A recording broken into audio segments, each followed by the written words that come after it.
quel acteur, quel pilote de Formule 1 et quel écrivain de pièces, Stéphane de Groot est avec moi. Un léger doute là, je suis, saisi d'un léger doute là, Stéphane. Je me demande qui j'ai en face de moi. Est-ce que j'ai un acteur sans public? Est-ce que j'ai un pilote de Formule 1 sans bagnole? Quoi. J'ai un léger doute. Oui, mais si c'est bien, ça veut dire qu'on se pose des questions. Si on se pose des questions, ça veut dire qu'il y a peut-être une réponse derrière. C'est bien le doute. Oui. Non, mais quand je dis ça, c'est parce que je le vois marqué derrière, là, au Théâtre de la Renaissance. Première pièce de Stéphane, première pièce de théâtre. Oui, première. Mais j'adore les premières fois. Et parce qu'il y a une forme de naïveté, d'innocence à s'embarquer dans ce genre d'aventure. Et donc, effectivement, moi, j'avais jamais écrit de pièce de théâtre. Et pendant le confinement, je me disais, au fond, il n'y a plus de public. Donc, s'il n'y a plus de public, est-ce qu'il y a encore des personnages, des comédiens qui peuvent s'animer? Non. Donc l'idée est partie de ça, en me disant je vais écrire une pièce où je vais imaginer qu'il n'y ait pas de public. Enfin, à mes yeux. Pas aux yeux de mes partenaires, qui eux jouent la pièce comme s'il y avait du public, mais moi je leur dis les gars, on arrête tout là. Moi j'ai vu, c'était absolument incroyable, le public se marre. Et le public participe quelque part à la pièce, parce qu'à un moment donné, le public il se dit au fond, on n'est pas là, ils ont l'air de croire qu'on n'est pas là, les acteurs là. Oui c'est ça, la pièce démarre, moi j'arrive sur scène parce que j'ai oublié mes clés. Et donc j'arrive en tant que Stéphane de Groot sur la scène. À ce moment-là arrive ma femme, qui est jouée par Constance Delay, qui comprend pas pourquoi je vais prendre mes clés et que je vais me barrer. Parce que pour elle, la pièce se joue et il y a 600 personnes dans la salle. Et pour moi, la pièce est terminée et je vais rentrer chez moi parce qu'il n'y a plus personne dans la salle. Et donc ce doute, il est là. C'est qui a raison? Est-ce que c'est elle qui joue? C'est moi qui ai raison de plus jouer parce qu'il n'y a plus personne?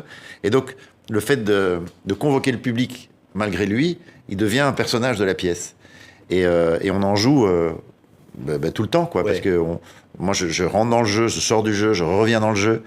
Et pour un comédien, et pour mes autres comédiens, que sont Eric Mostino, Bérengère Macnis et Constance Delay, c'est vraiment très excitant. Parce que quand on joue au théâtre, parfois on a des trous de mémoire. Ici, on peut s'autoriser à sortir de la pièce, puisque c'est écrit comme ça. Donc les gens savent pas trop si on joue pas. C'est très ludique. Oui. Et puis en même temps, je brasse des questions qu'on se pose tous. Est-ce que vous êtes là? Est-ce que le présent existe? C'est quoi la mort? Donc tout ça dans un ton de comédie, je me fais plaisir. Une apparence de mécanique de l'absurde comme ça, qui fait tout exploser, qui fait exploser le réel. Oui, mais je pense que c'est sain de faire exploser le réel pour réinventer une autre vérité, un autre réel. Moi, j'ai toujours fonctionné comme ça. Et pour moi, l'absurde, c'est ça. C'est le réel, mais vu d'une autre manière. C'est un autre prisme sur la même chose. Ce micro, il est ce micro. Mais si on le regarde du dessous, c'est un autre objet, alors que c'est le même objet. Non, mais là, ça fait vraiment penser à la Belgique, hein, Stéphane, parce que ça, c'est quand même typiquement l'humour, voire même le regard des artistes belges qui se sont demandé qu'est-ce que c'est que ça? Est-ce que ce chiotte est une œuvre d'art? Est-ce que cette pipe est une pipe? Alors, je pense qu'effectivement, il y a de la belgitude là-dedans, mais vous avez aussi des surréalistes et des gens qui sont dans l'absurde en France, bien sûr. Marcel Duchamp, pour ne citer que lui, d'autres, et puis dans d'autres pays, Dali aussi était dans l'absurde, dans l'hyperréalisme. Donc, je pense pas que ce soit typiquement belge. Je pense qu'il y en a peut-être plus en Belgique, parce qu'on s'autorise à aller quelque part, à essayer quelque chose, à se planter, et on verra bien. Et moi, en faisant le pari de cette pièce, je me suis dit, on verra bien où ça nous mène. Et d'ailleurs, je le dis dans la pièce. À un moment donné, quand je décide de rejouer pour faire plaisir à mes partenaires, je dis, on verra bien ce qui va se passer. Allons-y. Et j'ai toujours été animé par ça, par le fait de, allons-y, on verra bien. Ouais. Et on va voir des images là, parce que il faut vraiment. Alors, les images, évidemment, c'est filmé, on voit ça, mais une pièce, il faut la vivre. Hein, il faut être dans le théâtre de la Renaissance, magnifique théâtre, les magnifiques quartiers de Paris, et où on vit comme ça ce rêve de ces comédiens. On voit les échanges là autour de cette table. Alors, on va écouter quelques instants comme ça, les dialogues, tout ça écrit par Stéphane. Écoutez. J'avais un truc à dire, mais non. Sinon. J'ai une histoire drôle, mais j'ai pas la chute, hein. Eh ben, c'est pas grave, raconte quand même. Une histoire drôle sans chute, pas... Ça a commencé comment? Ah bah si, ça a commencé par... Ah ouais, ok. Donc t'as pas la chute, mais t'as pas le début non plus, en fait. Non. Mais raconte le milieu, alors. Non, ça risque pas, hein. Bon, eh ben, écoutez, si vous voulez une blague... Oui. Jacques en a une super, hein, mon chéri? Non, raconte.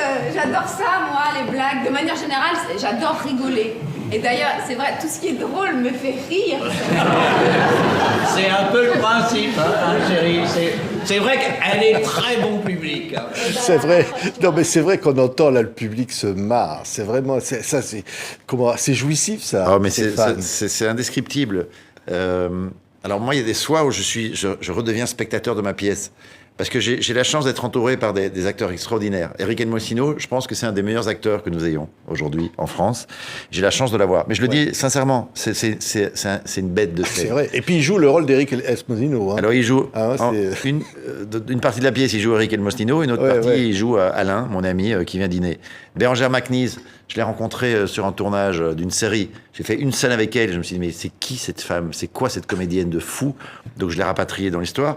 Et Constance Delay, qui est une magnifique actrice et une magnifique comédienne, que je connais depuis 15 ans, un jour elle était chez moi à Bruxelles, elle voit traîner ma pièce, elle dit, est-ce que je peux la lire? Le lendemain, elle m'a rappelé en disant, j'ai rarement lu un truc aussi drôle, est-ce que tu as quelqu'un pour la jouer? Et puis je me dis, au fond, c'est vrai, elle pourrait correspondre au rôle.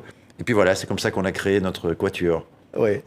Mais la première fois, je pense que ça s'est jamais vu au théâtre de commencer une pièce par la fin. Mais ça m'a surpris. On peut le dire, ça, parce que moi j'ai vu ça, le public était... Alors il y en a qui savaient un peu à quoi s'attendre, mais il y en a qui étaient complètement perdus. Ils disent, mais qu'est-ce que c'est? On s'est fait avoir. On s'est fait avoir, on a payé. La pièce était très courte. Oui, très très courte. C'est comme un court-métrage de théâtre. Mais en écrivant à la fin, d'emblée, parce qu'on arrive sur scène et on vient saluer. Et puis le rideau tombe et les lumières se rallument. Et en écrivant ça, je me suis dit, bon, ben, j'imagine que ça a déjà été fait 15 fois, parce que ça me paraît tellement évident, drôle et surprenant de le faire. Mais apparemment, non. Et ça marche. Mais ça marche super bien, en fait, ce mécanisme. Les gens applaudissent, ils se marrent et ils sont déjà très présents. Et quand nous, on revient en coulisses juste après les saluts, on a une banane jusque-là, parce qu'on se dit, les gens sont à nouveau avec nous et on va jouer avec eux. Et c'est vraiment ça, on joue avec les gens. Ah oui, oui, oui. On peut le dire aussi, il y a un moment où vous dire, sur scène, vous dites, mais j'ai entendu comme un bruit. Y aurait-il quelqu'un dans la salle? Oui, vers la fin de la pièce, il y a quand même de nouveau, il y a un doute. Est-ce qu'il n'y aurait quand même pas quelqu'un dans la salle? Le public se demande s'il n'a pas été découvert, là. Hein, oui, alors c'était très difficile en répétition, parce que moi, mes camarades, quand on était en répétition, il n'y avait personne dans la salle. Et donc, ils répétaient, et ils me disaient, mais Stéphane, on doit jouer le fait qu'il y ait 600 personnes, et tu es en train de nous dire qu'il n'y a personne. Alors pour moi, c'était facile, puisque dans ma partition, il n'y a effectivement personne. Donc c'était compliqué pour eux d'imaginer qu'il y ait 600 personnes. Mais maintenant qu'on la joue, et qu'il y a vraiment 600 personnes dans la salle, c'est compliqué pour moi de dire il n'y a personne dans la salle. Donc c'est moi qui dois faire une mécanique intellectuelle pour vraiment me convaincre qu'il n'y a personne. Donc oui, bien sûr que c'est absurde, mais je pense que les gens... Enfin, c'est pas que je pense, il faut arrêter de prendre les gens pour des idiots, vraiment, et de les abêtir en faisant des programmes qu'on imagine être faciles d'accès. Parce que quand cette pièce, je l'ai écrite et que certaines personnes l'ont lue, on m'a dit c'est assez dense, c'est absurde, c'est pour un public très particulier. Non, c'est pour un large public, parce que tous les publics demandent ça, en fait. On les prend par la main et on les emmène quelque part. Il n'y a pas de spectacle difficile ou pas. Voilà. Tous les spectacles, d'ailleurs, toutes les œuvres, a priori, sont faites pour plaire au plus grand nombre. Sinon, ça ne sert à rien de créer un livre, de peindre un tableau. La philosophie, c'est pareil. C'est pour le plus grand nombre. C'est pas réservé aux élites. Voilà. Donc, c'est un public, c'est une pièce grand public, populaire, certes, assez, il faut s'accrocher, mais je suis très heureux de voir que le grand public aime cette pièce. Comme ce que je faisais à l'époque avec mes textes et mes chroniques. Oui. Ça n'avait rien d'élitiste, même si c'est pas facile à comprendre. C'est un exercice ludique qu'on fait tous ensemble. Et on peut dire aussi, sans révéler rien du tout, que la pièce se finit par le début, puisqu'à la fin, vous saluez encore le public. Mais là, cette fois, c'est un triomphe. Moi, je l'ai vu. Et quand on quitte le magnifique théâtre de la Renaissance, j'entendais les gens, parce que c'est toujours intéressant d'écouter le public à la fin, qui disaient c'était génial, qu'est-ce que c'était formidable, on s'est régalé, etc. Je l'ai vraiment entendu, donc je veux le dire. Évidemment, et que plaisir. pour tous ceux qui nous écoutent le sachent, qu'ils passeront un moment formidable avec ça. Je voudrais parler presque plus de toi, Stéphane, parce qu'il y a un documentaire sur Canal, de la piste aux étoiles, où on découvre quelqu'un d'autre. Encore une fois, j'ai un doute, là. Je le disais, est-ce que j'ai pas un pilote de Formule 1 devant moi? Hein?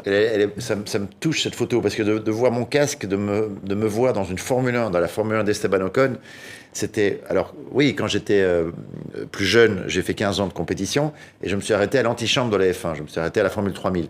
Donc de tout temps, je me suis dit, tiens, j'ai loupé la dernière marche. Et ce n'était plus envisageable que je puisse évidemment rouler en Formule 1, surtout que les Formule 1 d'aujourd'hui. Et je me retrouve chez Alpine, qui m'avait invité à rouler dans 2-3 courses de coupe alpine, des courses promotionnelles. Et donc je roule avec eux, et ils me disent, qu'est-ce que tu aimerais faire maintenant à l'issue des 3-4 courses? Et pour rire, je dis, j'aimerais bien rouler en F1, dans une Formule 1. Et il me dit, c'est possible. C'est-à-dire, mais si tu nous amènes un peu de médias, on peut réfléchir à la question. Donc j'ai appelé Maxime Sada, qui est le patron de Canal+, que j'avais rencontré il y a 10 ans quand je faisais mes chroniques. J'ai dit, écoute Maxime, est-ce que ça t'intéresse un documentaire sur ma vie d'avant, ma vie d'aujourd'hui? Et la cerise sur le gâteau, c'est que je roule au F1. Et on filmerait tout l'entraînement. Et le lendemain matin, je me réveille, il me laisse un message, il me dit banco pour un documentaire. Je rappelle Alpine, et Alpine me dit, dans les 6 mois, tu roules au F1. Wow. Et voilà, c'est comme ça que j'ai passé des entraînements, j'ai passé le simulateur en Angleterre, je me suis entraîné sur des formules de promotion monoplace, en Formule 4, à l'école du Castellet. Et puis, je me suis retrouvé à Monza, dans la voiture d'Esteban Ocon. On a un extrait, d'ailleurs, regardez les images d'extrait de ce documentaire, Stéphane, en Belgique, là, chez toi, circuit de Spa, regardez. Est considéré comme le plus beau circuit du monde. Avec ses longues courbes, son raidillon, ses forêts, c'est un endroit exceptionnel, tant pour les pilotes que pour les spectateurs.